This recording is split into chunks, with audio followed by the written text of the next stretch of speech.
Roman রেন্সের বিষয়ে কথা বলবো। আর রোমান রেন্সকে জিজ্ঞেস করা হয়েছে ওয়ার্ল্ড হেভিওয়েট চ্যাম্পিয়নশিপের বিষয়, আর এই পডকাস্টে রোমান রেন্স একদম ক্লিয়ার করে বলেছে এটা আন্ডারস্পিটেড চ্যাম্পিয়নশিপ না, এটা ওয়ার্ল্ড হেভিওয়েট চ্যাম্পিয়নশিপের কথা হচ্ছে।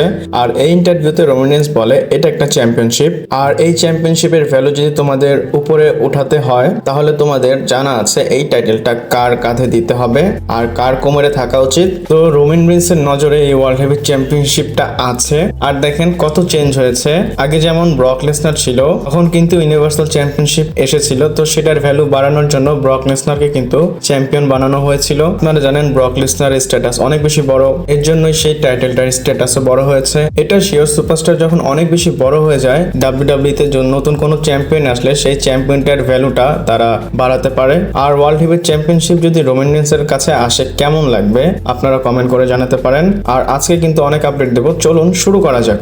Hello viewers, welcome to Rachel Bangla BD.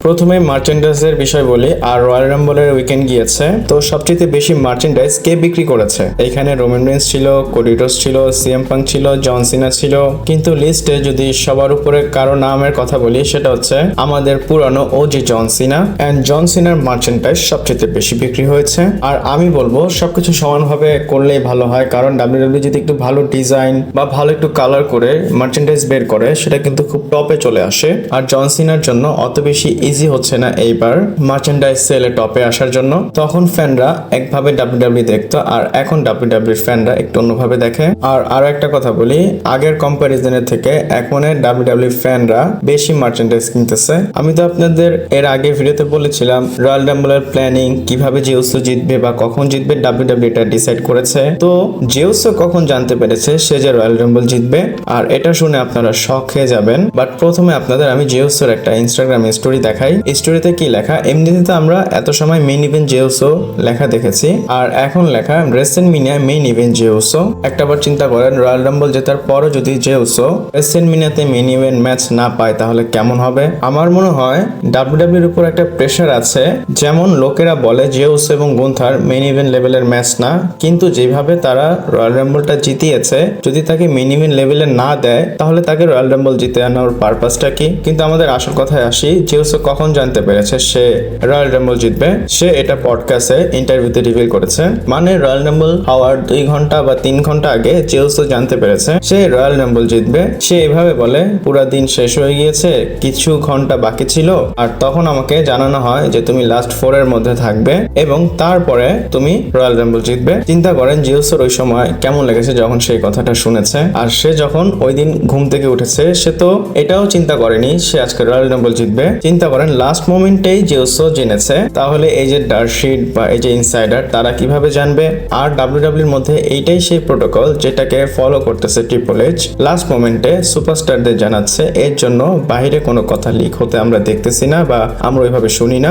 এরপরে কিছুদিন আগে আমি আপনাদের বলেছিলাম এই যে রোমান রেন্সের ইনজুরি অ্যানাউন্স হয়েছে বা তার যে একটা ব্রেক ডাব্লিউডাব্লিউ দিয়েছে সেটা কিন্তু আপনারা একটু খুশি ভাবে নেবেন। এটা কেন বললাম, এমনিতে তো সে ছুটিতে চলে যায়, সে না বলে চলে যায়, এবার তো সে বলে গিয়েছে। আর এই জিনিসটা স্টোরি লাইনের একটা পার্ট। এন্ড পিডব্লিউ ইনসাইডার এটার বিষয়ে রিপোর্ট করেছে, তারা বলেছে এই যে ডাব্লিউডাব্লিউ বলেছে রোমান রেন্সের বিষয় এইটা একটা স্টোরি লাইনের ব্রেক এবং এই ব্রেকটাকে ডাব্লিউডাব্লিউ আগে গিয়ে ইউজ করবে এবং আমরা যখন স্টোরি লাইন দেখবো তখন এইটার রেফারেন্সে অনেক কিছু হবে।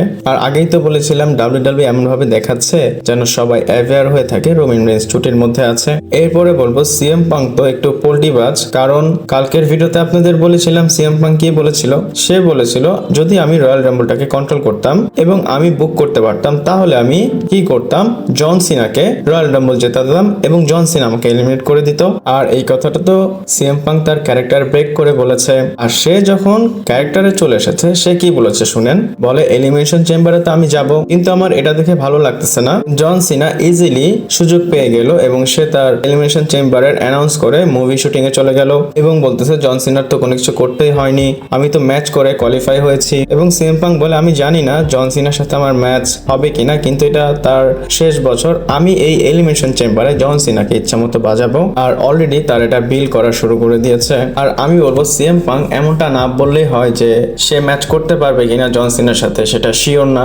আমি বলবো ছোটবেলা থেকে তাদের যে একটা বেস্ট ফিউড দেখেছি, এখন যদি দেয় সেই ফিউডটা বা একটা ম্যাচ করে, আমরা কিন্তু সেই ফিলটা আবার ফিরে পাবো। এরপর আমি কিন্তু কালকে বলেছিলাম ডেভ মেডিসার সবার আগে রকের বিষয় বলেছিল সে রেসলম্যানিয়াতে আসবে না, এবং তার কথাটা কেউ বিলিভ করেনি। এবং সে আরো কিছু বলেছে, সেটারই পার্ট যেটা আমি কালকে বলেছিলাম।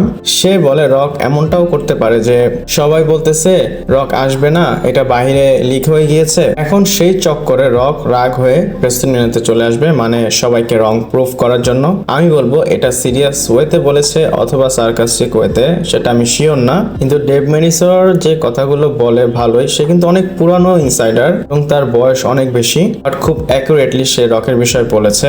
আর যেটা এত বড় কথা, মানে রকের বিষয় সে একদম ক্লিয়ার 100% কথা আমাদের জানিয়েছে, আগেই নভেম্বরে বলেছিল। এরপরে বলবো আপনারা যদি সোশ্যাল মিডিয়ার উপর গ্রো করতে চান আপনাদের ইউটিউব ইনস্টাগ্রাম, তাহলে তো একটা অ্যাডভাইস কারো কাছ থেকে নিতে হবে। আর সেই অ্যাডভাইসটা আপনারা কার কাছ থেকে নেবেন, সেটা হচ্ছে লোগান পল।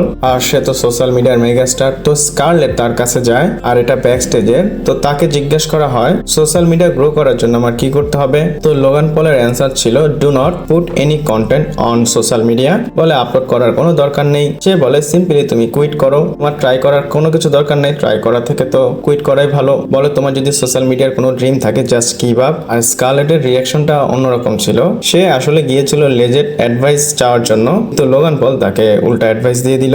এছাড়া লোগান পল ব্যাক স্টেজে একটা ব্লগ দিয়েছে, আপনারা চাইলে গিয়ে দেখে আসতে পারেন। এরপর যত বেশি কনফ্লিক্টিং জিনিস অ্যালেক্সা ব্লেসের থেকে এসেছে, আই থিঙ্ক এটা রকের থেকে উপরে রাখা উচিত। এটা কেন বললাম, কারণ প্রথমে জানতে পেরেছিলাম সে খুব তাড়াতাড়ি আসতেছে, তারপর জানতে পারলাম সে আসবে না, কিন্তু তারপর সে সত্য রয়্যাল রাম্বলে রিটার্ন করলো। আর এখন তার যে লিলি, সেটা একটু চেঞ্জ হয়েছে এবং সেখানে 6 লেখা আছে। আপনারা তার চোখটা দেখেন 6 এবং হোয়াইট 6 এর নামও 6। আমার মনে হয় সে হোয়াইট 6 এর 6 মেম্বার হবে। এবং পাশাপাশি আমরা জানতে পেরেছিলাম সে মানি নাইট রয়ের পার্ট হবে, কিন্তু না, ডাব্লিউডাব্লিউ তাকে স্ম্যাকডাউনে শিফট করে দিবে। এবং হোয়াইট 6ও কিন্তু আমরা জেনেছি স্ম্যাকডাউনে থাকবে, তো সেই ক্ষেত্রে হয়তো ডাব্লিউডাব্লিউ তাকে স্ম্যাকডাউনে নিয়ে আসবে। আর এখন মনে হচ্ছে হোয়াইট 6 এর পার্ট অ্যালেক্সা ব্লেস হয়ে যাবে, ডাব্লিউডাব্লিউ সেই প্ল্যানে আগাচ্ছে। এরপর বলবো স্বপ্ন দেখা ভালো, কিন্তু নাইটমেয়ারের মতো স্বপ্ন দেখা ভালো না। আর এখানে আপনাদের একটা টুইট দেখাই এবং হার্ট ব্রেকের ইমোজি দিয়েছে এবং কি লিখেছে দেখেন, আর 4টা ফটো পোস্ট করেছে। এবং অরিজিনালি কিন্তু সবার মনে হচ্ছিল যে এরকম কিছু হবে। প্রথম রক ভার্সেস রোমান রেইন্স, এর জন্য কিন্তু সবারই মন খারাপ হয়েছে। তারপর করিডোরস ভার্সেস র্যান্ডি অর্টন, এত সময় ধরে ডাব্লিউডাব্লিউ কিন্তু এদের ফিউড প্ল্যান করেছিল, বাট জানি না এখন কি করতেছে। Then CM Punk versus Seth Rollins, এই ম্যাচটা তো তারা রতেই করেছে। তারপর Gunther versus John Cena, Gunther এবং জন সিনার জন্য আমি অত বেশি ইন্টারেস্টেড হতাম না যদি এটা রেসলম্যানিয়াতে করতো, বাট বাকি 3টা যে ম্যাচ সেটা দেখার জন্য অনেক বেশি ইন্টারেস্টেড ছিলাম। বাট সবচাইতে হার্ট ব্রেকিং হচ্ছে রোমান ভার্সেস রক হচ্ছে না। এরপর আপনারা জানেন এরপরের যে প্রিমিয়াম লাইভ ইভেন্ট সেটা হচ্ছে এলিমিনেশন চেম্বার, আর এটা রেসলম্যানিয়ার আগে ডাব্লিউডাব্লিউর শেষ পিএলই। এবং এলিমিনেশন চেম্বারে যে ম্যাচ, সেখানে তো 2 জনের নাম আমরা জানতে পেরেছি, সেটা হচ্ছে সিএম পাঙ্ক এবং জন সিনা। এবং বাকি 4 জন কে হবে, তো এখানে একটা টুইট বাকি যে পসিবল মেম্বার হতে পারে, এখানে ড্রু ম্যাকিন্টায়ার আছে, সেথ রলিন্স আছে, লোগান পল এবং এজ স্টাইলও আছে। আর যদি এটা এলিমিনেশন চেম্বারের ম্যাচ কার্ড হয় তাহলে খুব ভালো ম্যাচ দিবে এলিমিনেশন চেম্বারে। আর বাকি এদের মধ্যে কে জিতবে সেটাও দেখার বিষয়, এবং যে জিতবে সে চ্যাম্পিয়নশিপের জন্য চান্স পাবে। যাওয়ার সাথে সাথে আপনাদের একটা জিনিস বলে রাখি, আপনাদের তো ল্যারির বিষয় বলেছিলাম, তার মার্চেন্ডাইজ বের হয়েছিল, তো এখন মনে হয় আবার ডাব্লিউডাব্লিউ তাকে নিয়ে এক্সপেরিমেন্ট করতেছে। আর আপনারা এখানে দেখতে পাচ্ছেন সিএম পাঙ্কের কুকুরের একটা মার্চেন্ডাইজ ডাব্লিউডাব্লিউ আবার বের করেছে এবং লেখা Larry best in the world, CM পাঙ্কও বেস্ট ইন দ্য ওয়ার্ল্ড এবং তার যে ডগ সেটাও বেস্ট ইন দ্য ওয়ার্ল্ড। আর আমি এটা দেখতে ইন্টারেস্টেড হব, এই যে মার্চেন্ডাইজ এটা কেমন সেল হয়। একটাবার ইমাজিন করেন কোন সুপারস্টারের থেকে যদি ল্যারি যে মার্চেন্ডাইজ সেটা বিক্রি হয়, সেটা কেমন হবে। আর একটা কুকুরের মার্চেন্ডাইজ একটা ডাব্লিউডাব্লিউ সুপারস্টার থেকে যদি বেশি বিক্রি হয়, একটু অদ্ভুতই লাগবে। আপনাদের কেমন লাগবে কমেন্ট করে জানাবেন। আর আজকের ভিডিওটা এই পর্যন্তই ছিল, ভালো লাগলে লাইক কমেন্ট শেয়ার সাবস্ক্রাইব করে পাশে থাকবেন। পরবর্তী ভিডিওতে আবার দেখা হচ্ছে।